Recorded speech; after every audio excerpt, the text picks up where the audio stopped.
उमंग भयो जय हो नंद लाल की।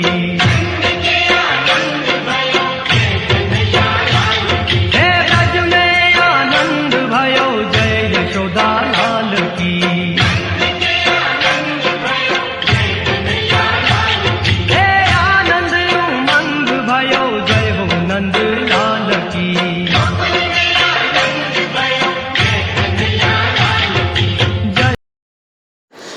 જય જય જગન્નાથ, જય જય જગન્નાથ। કેમ છો મારા વહાલા મિત્રો? હું શ્રેયા આજે ફરી એકવાર મારી યુટ્યુબ ચેનલમાં તમારું હાર્દિક હાર્દિક સ્વાગત કરું છું। તો આજે આપણે ભગવાન શ્રી જગન્નાથ એટલે કે ભારત જેવા સાંસ્કૃતિક, ધાર્મિક અને પ્રાકૃતિક જેવા દેશની ત્રીજા નંબરની અને ગુજરાત જેવી વીરભૂમિની બીજા નંબરની રથયાત્રા એટલે કે ભગવાન જગન્નાથની નગરચર્યાના દર્શનાર્થે આજે આપણે પહોંચી ગયા છીએ। તો આજના વિડીયોમાં તમે એન્ડ સુધી બન્યા રહેજો, કારણ કે આજે હું તમને ઘણી બધી વસ્તુઓ કહેવાની છું જે કદાચ તમને ખબર પણ નહીં હોય અને આમાં આ રથયાત્રામાં શું છે તેની જાણકારી પણ તમને મળી જશે। તો વિડીયોમાં એન્ડ સુધી બના રહેજો અને ભૂલતા નહીં મારી ચેનલને સબસ્ક્રાઇબ કરવાનું। તો ચાલો હું શરૂઆત કરું તે પહેલાં તમે મારી ચેનલ શ્રેયા બારીયા બ્લોગ્સને લાઈક, શેર અને સબસ્ક્રાઇબ કરી દેજો, હો ને? તો ચાલો હવે જાણીએ કે ભગવાન જગન્નાથ પોતે સર્જેલ સૃષ્ટિના અષાઢી સૌંદર્યને માણવા અને જનતા જનાર્દન ઉપર કૃપા દ્રષ્ટિના અમી વરસાવવા ભાઈ બહેન સાથે રથમાં નગર યાત્રાએ નીકળે છે। પૂર્વે રાજા મહારાજાઓ પોતાની પ્રજાનું સુખ દુઃખ જાણવા રાત્રિએ નગરચર્યા માટે નીકળતા એનું સ્મરણ થાય છે। અષાઢી બીજના પર્વ ગુરુવારે ભાવનગરમાં પરંપરાગત રીતે ભગવાન જગન્નાથજીની 41મી રથયાત્રાનું ભગવાનેશ્વર મહાદેવ મંદિરથી જગન્નાથ મંદિર ખાતેથી જય જય જગન્નાથ, હાથી ઘોડા પાલકી, જય કનૈયા લાલ કી જેવા ગગનભેદી નારા સાથે પ્રસ્થાન થશે। ગુજરાત રાજ્યમાં બીજા ક્રમે આવતી ભાવનગરની ભગવાન જગન્નાથની રથયાત્રાને લઈને ભાવનગરમાં ધર્મોલ્લાસ છવાયો છે। આ વખતની રથયાત્રામાં ટ્રક અને ટ્રેક્ટર સહિતના વાહનોની સંખ્યામાં ઘટાડો કરી ધાર્મિક, સાંસ્કૃતિક, પર્યાવરણ સંરક્ષણ અને અવેરનેસની થીમના ક્વોલિટીવાળા ફ્લોટ્સ સાથેના 60 ટ્રક, 20 ટ્રેક્ટર, 2 જીપ, 15 છકરડા, 1 હાથી, 8 ઘોડા, મિની ટ્રેન, વાંદરો, નાસિક, ઢોલ, તોપ, દુર્ગા વાહિની અને બજરંગ દળના અખાડાઓ તેમજ અલગ અલગ એસોસિએશન દ્વારા જિમ્નાસ્ટિક, સ્કેટિંગના દેખાવો, બોડી બિલ્ડિંગ અને પ્રદર્શન કરાયા છે। જિમ્નાસ્ટિક્સ, જુદી જુદી રાસ મંડળીઓ, સત્સંગ મંડળો, ડંકા, ઢોલ, ત્રાસા, નગારા તેમજ ડીજે સાઉન્ડ સિસ્ટમ ઉપર ભગવાનના ગુણગાન ગાતા ગીતોનો કાર્યક્રમ તેમજ સામાજિક ધાર્મિક સંસ્થાઓના વગેરેના ફ્લોટો જોડાયા છે। અને સાથોસાથ આ રથયાત્રાનો રૂટ 17.5 કિમીના સમગ્ર રૂટ પર કેસરીયો માહોલ છવાયો છે। 15 ડીવાયએસપી, 48 પીઆઈ, 109 પીએસઆઈ, 1836 કોન્સ્ટેબલ અને 1500 હોમગાર્ડ ફરજમાં તૈનાત છે।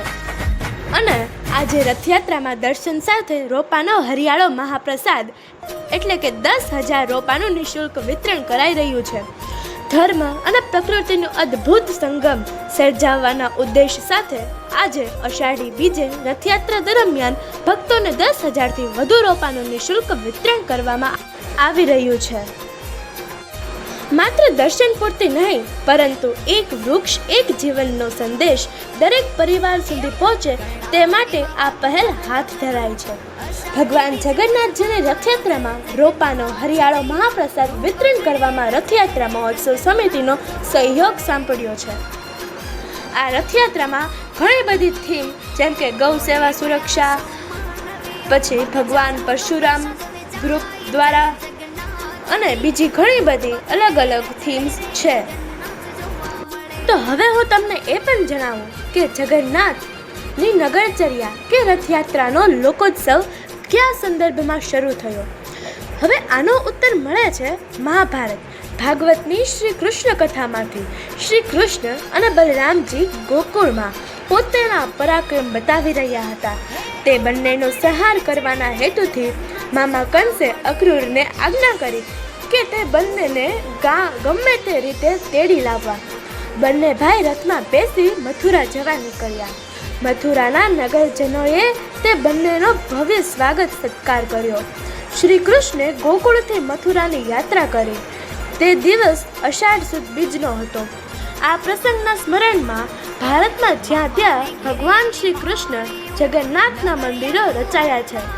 ત્યાં પ્રતિવર્ષ જગન્નાથ, ભાઈ બલરામ અને બહેન સુભદ્રાની મૂર્તિઓની રથયાત્રાઓ ભવ્ય ઉત્સવ ઉજવાય છે.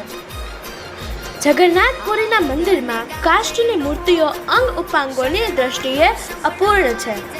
અષાઢ સુદ બીજના પર્વે ભગવાન જગન્નાથ નિજ મંદિરમાંથી ભાઈ બલરામ અને બહેન સુભદ્રા સાથે નગરજનો ઉપર દર્શન કૃપા વરસાવવા 3 રથોમાં વિરાજમાન થઈ નગરચર્યાએ નીકળે તેને આપણે રથયાત્રા કહીએ છીએ. અહીંયા આખો દિવસ શોભાયાત્રા હોવાના કારણે ઘણા બધા સ્થળે પ્રસાદનું વિતરણ પણ થાય છે.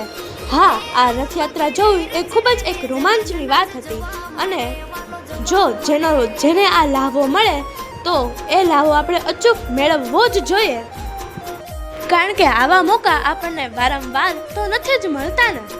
તો જો તમને પણ ક્યારેક મોકો મળે ને રથયાત્રાના દર્શન કરવાનો તો કોઈ દિવસ આળસ નહીં કરતા, કારણ કે ભગવાન જગન્નાથના દર્શન કરવા અને ભગવાન જગન્નાથના દર્શનનો લાભો બધાને નથી મળતો. તો તમે પણ અચૂક દર્શન કરજો. અને હા, જો તમને મારો આ વિડીયો ગમ્યો હોય અને હજી સુધી પણ તમે મારી channel Shreya Baraiya vlogs like, share અને સબસ્ક્રાઈબ ન કર્યું હોય તો જલ્દીથી કરી લેજો, જેથી કરીને તમને મારા નવા વિડીયો જલ્દીથી જલ્દી જોવા મળે. અને તમને મારો આ વિડીયો કેવો લાગ્યો તે તમે મને કોમેન્ટમાં જરૂર જણાવજો. અને હા, અધૂરી રથયાત્રાના દર્શન તો ન જ કરાય ને, એટલે તમે પાર્ટ 2 પણ પૂરો કરજો. એમાં ભગવાન જગન્નાથના દર્શન પણ કરજો, જેથી કરીને તમને પણ મારી જેવા પુણ્ય મળે. અને જો ભગવાન જગન્નાથ નગરચર્યા ઉપર નીકળતા હોય અને વરસાદ એટલે કે મેઘ ભગવાનના દર્શન ન કરે એવું તો ન જ બને ને. એટલે આજે તો વરસાદ પણ આવ્યો હતો ભગવાનના દર્શન માટે. અને ભગવાનના જગન્નાથના રથ અને બીજો અડધો રથયાત્રાના માટે પાર્ટ 2 બનાવ્યો છે, તો તે તમે જરૂર જોજો. આવજો.